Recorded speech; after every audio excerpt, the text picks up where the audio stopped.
In the last video, I was a little formal in defining what Rn is and what a vector is and what vector addition or scalar multiplication is. In this video, I want to kind of go back to basics and just give you a lot of examples and give you a more tangible sense for what vectors are and how we operate with them. So let me define a couple of vectors here. So and I'm going to do, most of my vectors I'm going to do in this video are going to be in R2. And that's because they're easy to draw. R2, remember, R2 was a set of all two tuples, ordered two tuples, where each of the numbers, so you could have x1, and let me see, my 1 looks like a comma, x1 and x2, where each of these are real numbers. So each of them, x1 is a member of the reals, x1, and x2 is a member of the reals. And just to give you a sense of what that means, if this is right here is my coordinate axes, and I wanted to plot all my x1s, x2s, right? This could be, you could view this as the first coordinate. We always imagine that as our x-axis. And then our second coordinate, we plotted on the vertical axis that traditionally is our y-axis, but we'll just call that the second number axis, whatever.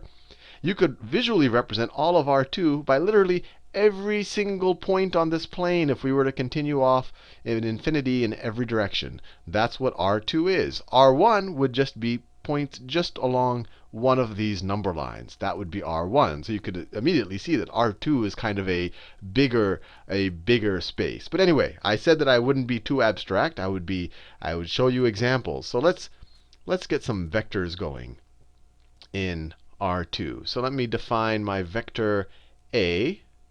I'll make it nice and bold. My vector A is equal to, make some numbers up, -1, 2. And my vector B, make it nice and bold. Let me make that is, I don't know, 3, 3, 1. Those are my two vectors. Now let's just add them up and see what we get, just based on my definition of vector addition. And I'll just stay in one color for now, just so I don't have to keep switching back and forth.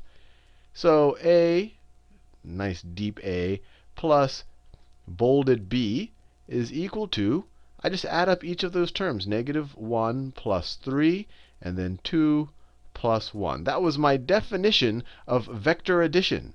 So that is going to be equal to 2, 2, and 3.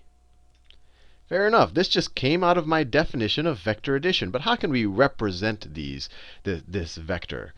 So we already know that if we have coordinates, if I have the coordinate, and this is just a convention, it's just the way that we do it, the way we visualize things. If I wanted to plot the point 1, 1, I go to my coordinate axes. The first point, I go along the horizontal, what we traditionally call our x-axis.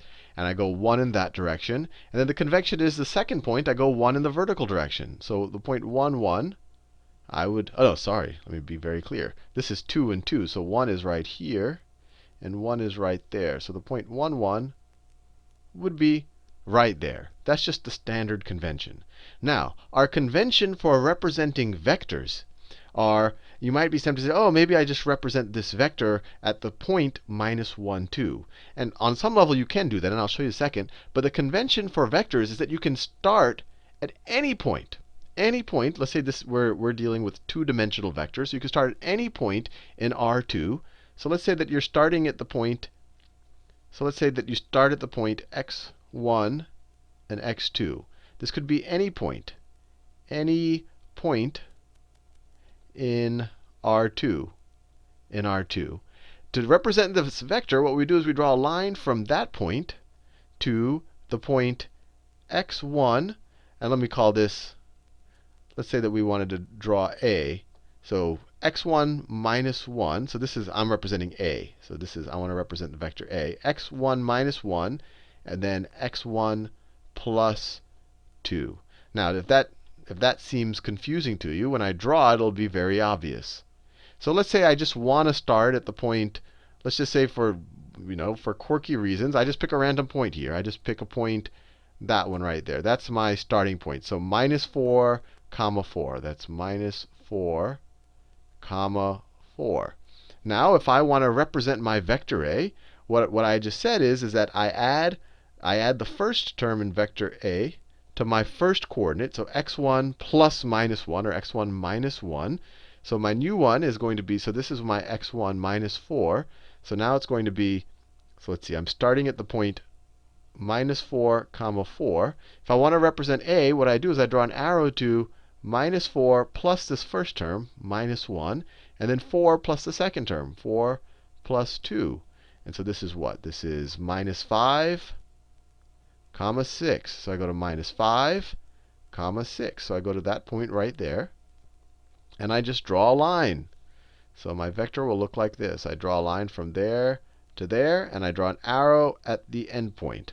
So that's one representation of the vector minus 1, 2. Actually, let me do it a little bit better, because minus 5 is actually it's a little closer to right here.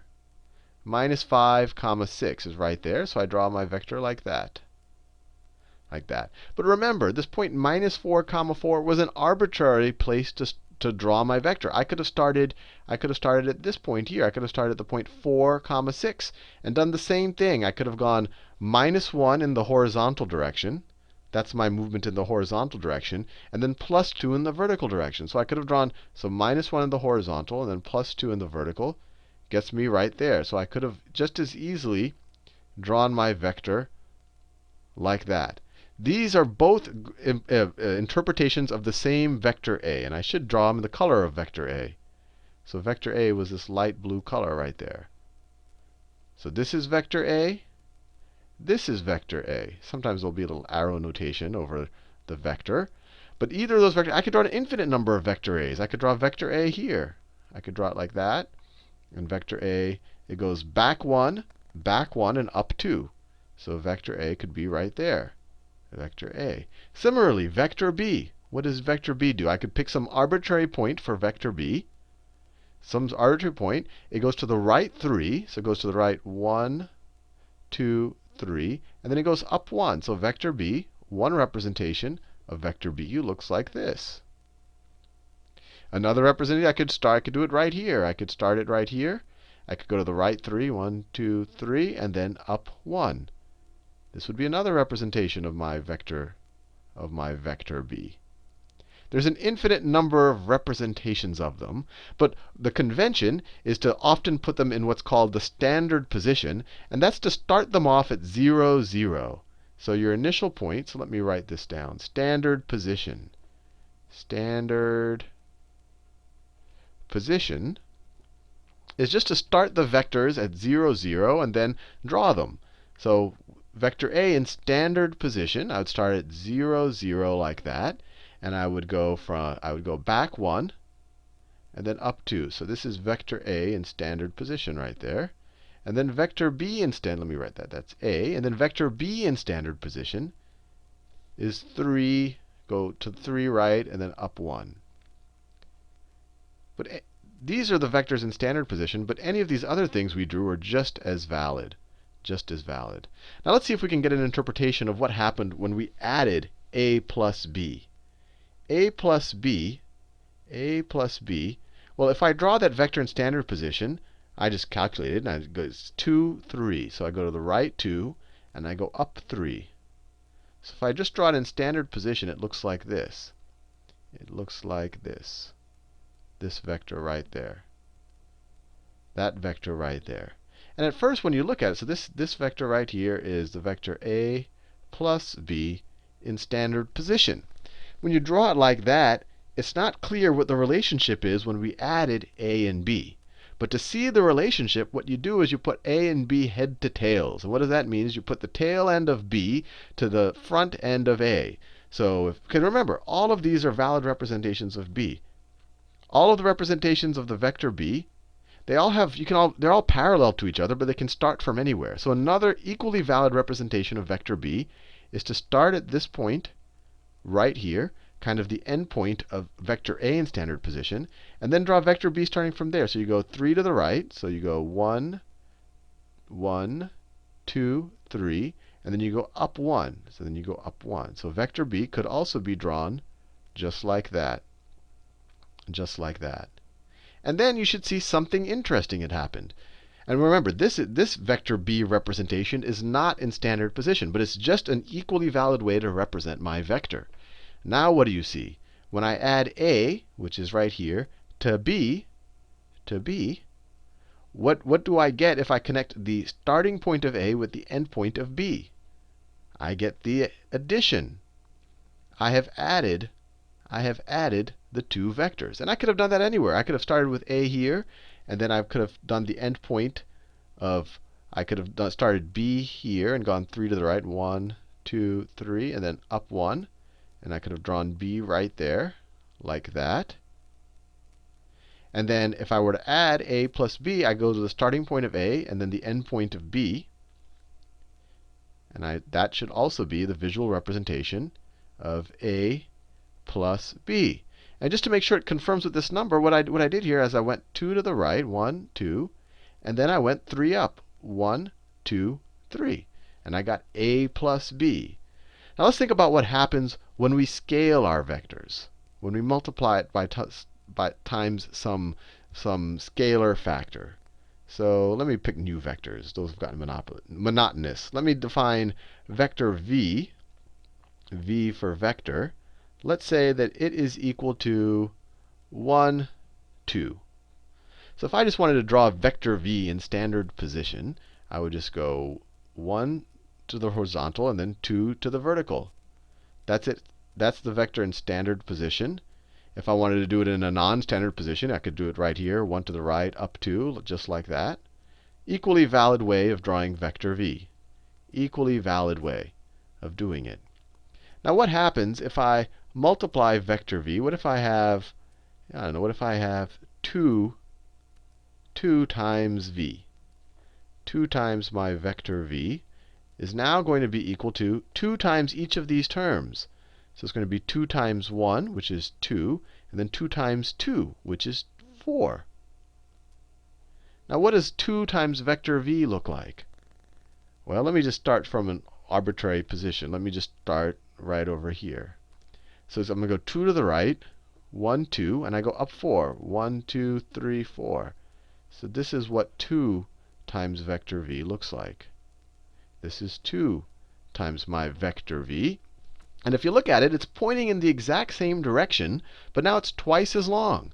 And that makes sense because we scaled it by a factor of 2. When you multiply it by a scalar, you're not changing its direction. Its direction is the exact same thing as it was before. You're just scaling it by that amount. And I could draw this anywhere. I could have drawn it right here. I could have drawn 2v right on top of v, and then you would have seen it. And I don't want to cover it. You would have seen that it's exactly, in this case, when I do it in standard position, it's collinear. It's along the same line. It's just twice as far. It's just twice as long, but they have the exact same direction. Now what happens if I were to multiply, minus, let me say minus 4 times our vector v? Minus 4 times our vector v. Well, then that will be equal to minus 4 times 1, which is minus 4, and then minus 4 times 2, which is minus 8. So this is my new vector, minus 4 minus 8. This is minus 4 times our vector v. So let's just start at some arbitrary point. Well, let's just do it in standard position. So you go to the right 4. Or sorry, you go to the left 4. So you go to left 4. 1, 2, 3, 4. And then down 8. It'll look like that. So this new vector is going to go in this. It's going to look like this. I want to make sure I can draw a relatively straight line. There you go. So this is minus 4 times our vector v. I'll do a little arrow on it to make sure you know it's a vector. Now what happened? Well, we're kind of in the same direction. Actually, we're in the exact opposite direction. But we're still along the same line, right? But we're just in the exact opposite direction. And it's this negative, it's the negative right there, that flipped us around. If we just multiplied negative 1 times this, we would have just flipped around to right there, right? But we multiplied it by negative 4. So we scale it by 4. So you make it 4 times as long, and then it's negative. So then it flips around. It flips backwards. So we can, now that we have that notion, we can start understanding the idea of subtracting vectors. Let me make up two new vectors right now. Let's say my vector x, nice and bold x, is equal to, and I'm doing everything in R2, but in the last part of this video, I'll make a few examples in R3 or R4. let's say my vector x is equal to 2, 4. And let's say I have a vector y, make it nice and bold. And then that is equal to -1 minus 2. And I want to think about the notion of what x minus y is equal to. X minus y. Well, we can say that this is the same thing as x plus -1 times our vector y, right? So x plus -1 times our vector y. Now we can use our definitions. We know how to multiply by a scalar, so we'll say that this is equal to, let me switch colors. I don't like this color. This is equal to our x vector is 2, 4. And then what's -1 times y? So -1 times y is -1 times -1 is 1. And then -1 times -2 is 2. So x minus y is going to be these two vectors added to each other, right? I'm just adding the minus of y. This right here is minus vector y. So this x minus y is going to be equal to 3 and 6. So let's see what that looks like when we visually represent them. Our vector x was 2, 4. So 2, 4. In standard position, it looks like this. In standard position, it looks like this. That's my vector x. And then vector y in standard position, let me do it in a different color. I'll do y in green. Vector y is -1, -2. So -1, -2. So -1, -2. It looks just like this. -1, -2. It looks just like this. And actually, I ended up inadvertently doing collinear vectors. But hey, this is interesting too. So this is vector y. So then what's their difference? It says 3, 6. So it's the vector 3, 6. So it's this vector. Let me draw it someplace else. If I start here, I go 1, 2, 3. And then I go up 6. So then up 6. It's a vector that looks like this. That's the difference between the two vectors. So you say, at first you say, well, this is x minus y. You're like, hey, how is this the difference of these two? Well, if you overlay this, if you just shift this and over this, you could actually just start here and go straight up. And you'll see that it's really the difference between the endpoints. You're kind of connecting the endpoints. But what I actually didn't want to draw collinear vectors. So let me do another example. Although that one's kind of interesting. You often don't see that one in a book. Let me define vector x, in this case, to be 2, 3. And let me define vector y to be -4, -2. So what would be x in standard position? It would be 2, 3. It'd look like that. That is our vector x if we start at the origin. So this is x. And then what does vector y look like? I'll do y in orange. -4, -2. So vector y looks like this. Vector y will look like this. Now, what is x minus y? X minus y. Well, we could view this 2 plus -1 times this. Or you could just say 2 minus -4. I think you get the idea now. But we just did it the first way the last time, because I wanted to go from my basic definitions of scalar multiplication. So x minus y is just going to be equal to 2 plus -1 times -4, or 2 minus -4. That's the same thing as 2 plus 4. So it's 6. And then it's 3 minus -2. So it's 5. Right? So the difference between the two is the vector 6, 5. So you could draw it out here again. So you could go to add 6 to 4, you go up there, and then to 5, you'd go like that. So the vector would look something like this. It shouldn't curve like that. So that's x minus y. But if we drew them between, like in the last example, I showed that you could draw it between their two heads. So if you do it here, what does it look like? Well, if you start at this point right there, you start at that point right there, and you go 6 to the right. So you go 6 to the right, and then up 5. You end up right there. So the difference between the two vectors, let me make sure I get it. The difference between the two vectors looks like that. It looks just like that, which kind of should make sense intuitively. X minus y. That's the difference between the two vectors.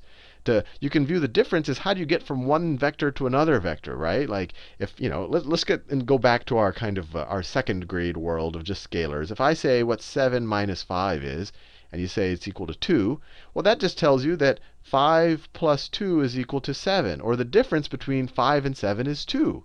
And here you're saying, look, the difference between x and y is this vector right there. It's equal to that vector right there.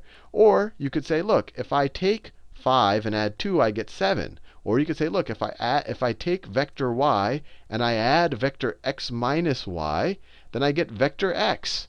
Now, let's do something else that's interesting. Let's do what y minus x is equal to. Y minus x. What is that equal to? Do another color right here. Well, we'll take minus 4 minus 2, which is minus 6. And then you have minus 2 minus 3. It's minus 5. So y minus x is going to be, let's see, if we start here, we're going to go down 6. 1, 2, 3, 4, 5, 6. And then back 5. So back 2, 4, 5. So y minus x looks like this. Y minus x looks like that. It's really the exact same vector. Remember, it doesn't matter where we start. It's just pointing in the opposite direction. So if we shifted it here, I could draw it right on top of this.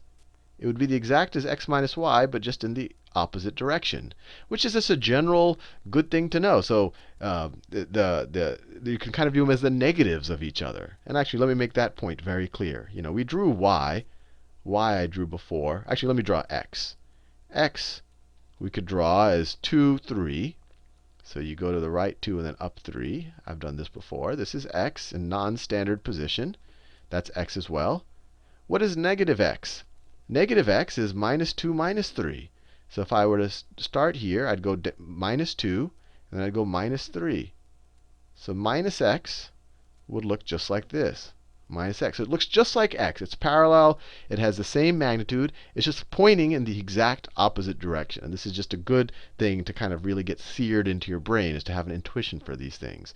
Now, just to kind of finish up, this kind of the idea of adding and subtracting vectors, let me just do everything I did so far was in an R2, but I want to show you that we can generalize them, and we can even generalize them to vector spaces that aren't normally intuitive for us to actually visualize. So let me define a couple of vectors. Let me define vector A to be equal to 0, minus 1, 2, and 3.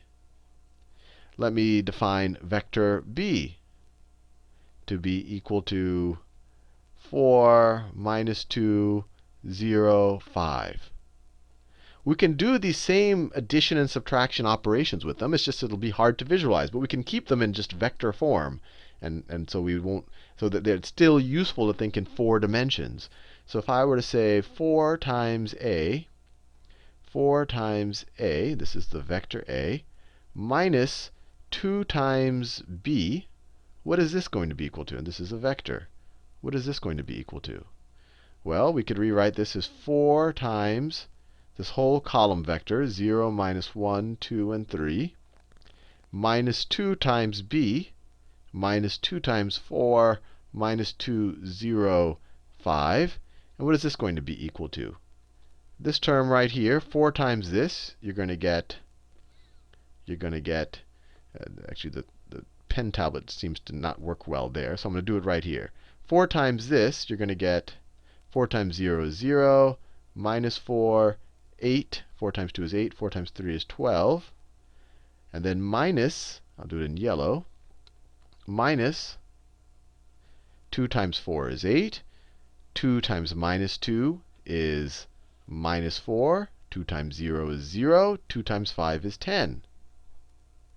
This isn't a good part of my board, so let me just, it doesn't write well right over there. I haven't figured out the problem, but if I were to just write it over here, what do we get?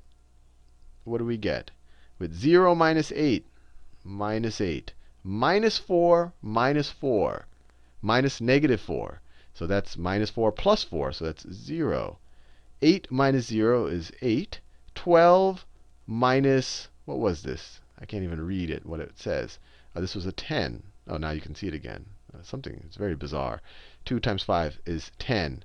So it's 12 minus 10, so it's 2.